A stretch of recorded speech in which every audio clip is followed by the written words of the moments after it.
Okay, in this video, I'm going over the STAAR mathematics test from April 2021 for grade 8, 8th grade mathematics STAAR test.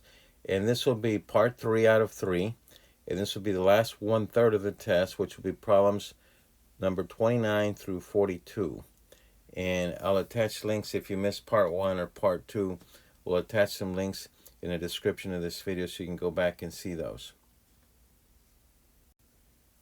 Okay, problem number 29 says that a teacher opened an investment account at a bank, and at the end of each year, the bank paid 6.4% simple interest, annual simple interest.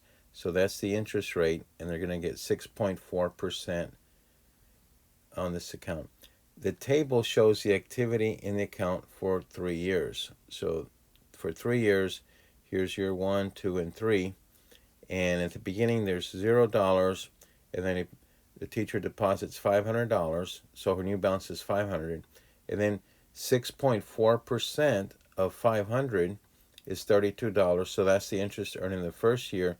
So then you have $500 plus the 32, that's $532 at the end of the first year. So at the beginning of the next year, she has that $532 here, and then she has $500 again. So she's adding 500 every year, and then that's 1,032, and then take 6.4% of this 1,032, and that gives her the interest $66.05. And when you add the original balance plus the interest, the teacher's now at $1,098.05. So that carries over to the third year, and again another $500 is deposited, and this is the new amount plus the interest, which is 102, and you add the 102.28 plus the 50.9805, and this gives you the ending balance after 3 years. So, which statement explains why the balance has grown? Answer A, the balance in the account has grown only because regular deposits are made. What about the interest? Of course, there's interest also. Answer B, the balance in the account has grown because regular deposits were made, $500 each year, and the interest was earned on the previous year. Yes, the account is growing because there's money being added and there's interest being added, and that makes the balance larger every year. Let's check out the other two. The balance in the account has grown only because of interest. Well, no. What about the $500 that they're adding every year? There's not enough information to determine why the balance has grown. There's plenty of information. The answer was B for this one. Number 30. A figure was transformed on a coordinate grid using the rule xy becomes negative x, negative y. Which of the following describes the transformation? So for this one, I drew the xy axis, and then we notice that the x becomes a negative x and y becomes a negative y. So I'm going to pick a point like, let's say 1, 1, and that's going to become negative 1, negative 1. So 1, 1 is here, and negative 1 and negative 1 is down here. So this looks to me like this is not a reflection about the x, it's not a reflection about the y. It's not 90 degrees, but it's a full 180. So from here to here, it goes a full 180 degrees rotation. So the answer here would be J. If you had 2, 2, and then you have negative 2, the same thing. So it's 180 clockwise rotation for this one. The answer was J for number 30. Okay, so problem number 31. A survey of customers at a restaurant revealed that 7 out of 10 customers preferred the restaurant's new sauce. So which graph shows the relationship y, the number of customers, so number of customers is the y-axis, who preferred spaghetti sauce, and x the total number. So 7 preferred out of every 10 customers. So that's the rate, and that's like the slope, 7 over 10. So that means when you have 10 customers, when x is 10, y is 7. So if we look at the graph, when x is 10, here it's 14. When x is 10, y is 7. That looks like a good one. When x is 10, this is not going to work. And when x is 10, that's not going to work. So which one is it, A or B? Well, when x is 10, y is 7, right here. So that means that when you have 10 total customers, 7 prefer that. And you can go 20 and 14, and you can go 30 and 21. So that's exactly the answer. Should be answer A for that one. Number 32, triangle ABC and triangle DEF are similar. So whenever we see similar triangles, they are proportional. So we're looking for a proportion. And the question is, which proportion must be true? So we can say that this side is proportional to this side. 6 is to 4 as, and we'll change ink for this one. We'll go to red, as this base 7 is to this base x. So 6 is to 4 as 7 is to x. So we're going from left to right. So this one with this one, and this one with that one. And so is there an answer that looks like this? 6 is to 4 as x is to 7. No. This says 6 is to 4 as x is to 7. And I need 7 is to x. 4 is to 6 as x is to 7. Okay.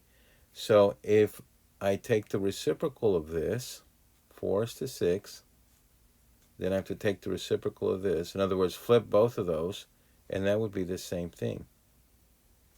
So flip 7 over x becomes x over 7. Flip 6 over 4, that's 4 over 6. And these would be equivalent. And one way that you can check is you can do a cross product on these. So if you were to multiply these two together, that's 6x. 6x has to equal to 7 times 4, which is 28. So right here you're going to have 6x, and that's equal to 7 times 4, which is 28. So then 4 over 6 equals to x over 7. And so really what we're doing is we're going from right to left here. We're going 4 is to 6 as x is to 7. If you go from right to left, if we go from right to left, 4 is to 6, then you can do x is to 7 from right to left. So the answer for number 32 should be G. So in the next problem, number 33, which list shows these numbers in order from least to greatest? And so you have a square root of 38, a negative 6.35, a 63%, and a negative 19 over 3. So the first thing we need to do is you can get your handy-dandy calculator and find out what is the square root of 38, and that's about 6.16. So we'll say this is about 6.2. And then 63%, that's 0.63. And the negative 19 over 3 is about negative 6.3. And over here I have a negative 6.35. So I believe the negative 6.35 would be the smallest. Isn't negative 6.35 less than a negative 6.3? Yes, it is. Now this is further to the left on the number line. So this would be the smallest one. So I need an answer that has a negative 6.3, negative 6.35, and then the negative 19 over 3. So at this point, it looks like it's either A or C, so we can eliminate D and B. So then we look at the next number would be 0.63, which is 63%, which would be this one. And then square root of 38 is 6.2. So from least to greatest, we're looking at answer A. This one, the square root of 38 is 6.2. That's not less than 0.63, so this one is wrong. So the answer has to be A for number 33. The key here is to convert everything into decimals, and then you can compare decimals. And the decimals with the negative furthest to the left will be the smallest ones. Okay, number 34. The graph of a linear function is shown on the coordinate grid, and 2 points are given, 6, 1, and -6, -5. What is the slope of the graph of this function in decimal form? Now, in this one, you're going to record the answer and fill in the bubble. So this is not a multiple choice question, so you have to fill in the answer. So we're looking for slope. We can do several things. We can use a slope formula, or we can use rise over run. So we're going to use the graph here, and I'm going to go right here. I'm going to go all the way over here, and we can do the rise, and this is the run. And then we can do rise over run. And so the slope here is going to be the rise over the run. And what I'm going to do is I'm going to go from a -6 to 6. So if you were to count from -6 to 6, that's 12 units. -6 to 0 is 6, and from 0 to 6 is 12. So if you were to count each individual little unit there, you're going to have 12 units for the run. And for the rise, you're going to go from right here at a -5, from -5 up to 1. And so from -5 to 0 is 5, plus 1 more is 6. So the rise is going to be 6. So rise over run is the slope. The rise was 6, and the run was 12. And if you want the answer as a decimal, which is what they want, 6 divided by 12 is 1/2, and 1/2 equals to 0.5. So the answer for this one would be 0.5. Now you could also subtract difference in the y's if you did y2 minus y1 over difference in the x's, x2 minus x1, which is essentially what I was doing when I was calculating the run. I was subtracting 6 minus a -6, 6 minus a -6, and the rise would be from 1 to -5, so 1 minus a -5. So 1 minus a -5, your numerator would be 6, and 6 minus a -12, minus a negative becomes plus, the same over here. So you're going to have 6, 6 plus 6 is 12, and that was 1/2, or 0.5. We want the answer in the decimal. The answer was 0.5 for this one. Number 35. Rectangle ABCD is shown with the dimensions given in units.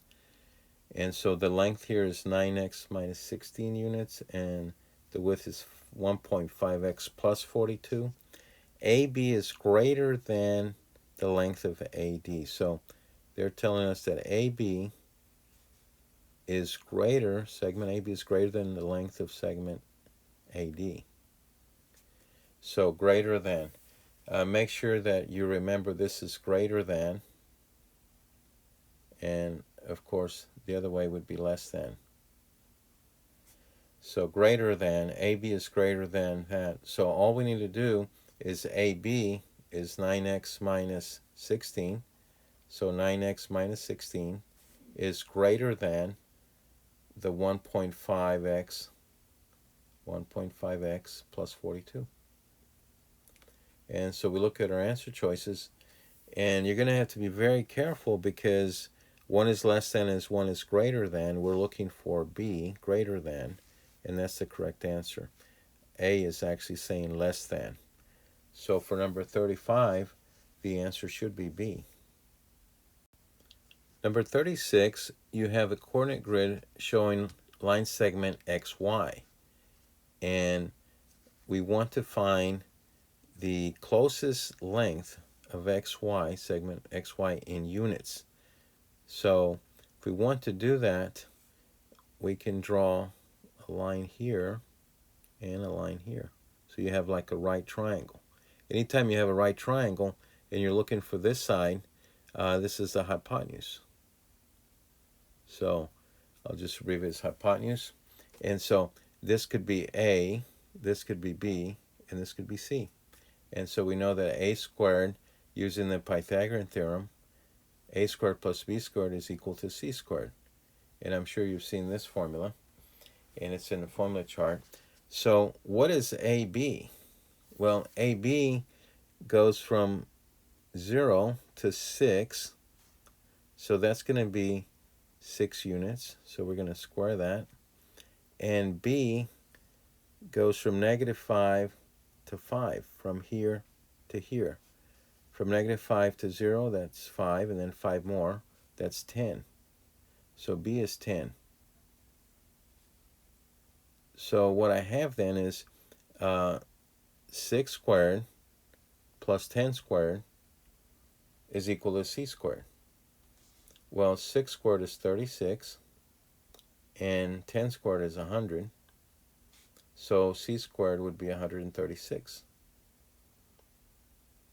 136 is c squared. How do you find c? Well, then c would be the square root of 136. And that would be pretty close to what? So if you use your calculator and take the square root of 136, that's going to give you approximately about 11.7 units. And so the answer here should be J, 11.7. So number 37, it says the graph shows a relationship between x and y. And if you're looking at this line, it's going down from left to right. So the slope is negative. Does not go through the origin. The origin is right here, 0, 0. And so they're going to ask a series of questions. Which statement is true? So we're looking for a true statement. The graph shows a non-proportional relationship because the graph has a negative slope. Well, that may not be the reason why it's non-proportional. The graph shows a non-proportional because the graph does not contain the origin. That is the true statement. So it looks like 37 should, because in order to be proportional, it has to go through the origin, which is 0, 0. Remember, the origin is 0, 0. If the line does not go through that, then it's not proportional. The fact that the slope is negative doesn't make it a non-proportional. Okay, you could have other lines that have negative slope and are not proportional. C says the graph shows a proportional relationship between the x and y because the x and y intercepts both contain 7. It is true that both the x and y intercepts contain 7, but it still does not go through the origin. So that's not right. The graph shows a proportional relationship because the graph passes through 3 different quadrants. Well, there's no rule like that. There's a lot of graphs that can pass through 3 different quadrants. That doesn't make it proportional. What makes it proportional is that it has to go through the origin, 0, 0, and this one didn't. So the answer for this one was B. B is the correct answer. Okay, number 38. The diagram represents a ramp in the shape of a right triangle and the lengths of 2 its sides and feet. And so you have a right triangle. This could be A, and this could be B.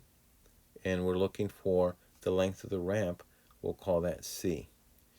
And so C is always the hypotenuse. In this case, the ramp represents the hypotenuse in a right triangle. Remember, the hypotenuse is the longest side, and it's always opposite the 90-degree angle. That makes it the hypotenuse. So I'll just abbreviate here. Hypotenuse is the ramp. We'll call it C. What formula do we use for this? Well, we just went over this not too long ago. I think it was problem 36, 2 problems ago. And we said that Pythagorean theorem says that a squared plus b squared is equal to c squared. So in this case, we can say 11 squared plus 60 squared is equal to c squared, hypotenuse squared. So using your calculator, this would be 11 squared would be 121. 60 squared would be 3,600, and that's equal to c squared. And if you add those two together, you're going to have 3,721 is equal to c squared. How do you find c? If c squared is 3,721, c would be the square root of 3,721. So on your calculator, you look for the square root of that, and that's going to be exactly 61. And for number 38, that was the answer. Number 39, a student solved an equation and they got x squared is equal to 132 to find the length of a diagonal of a square. And so if you have a square and this diagonal here is x squared, and that's equal to 132. And so to find the length of the diagonal, what is the closest to x? The length of the diagonal. So if x squared is equal to 132, very similar to the previous problem, how do you find x? Well, you take the square root on both sides, so x is equal to the square root of 132. And so in this case, we want the length of the diagonal in centimeters. Okay, so what is the square root of 132?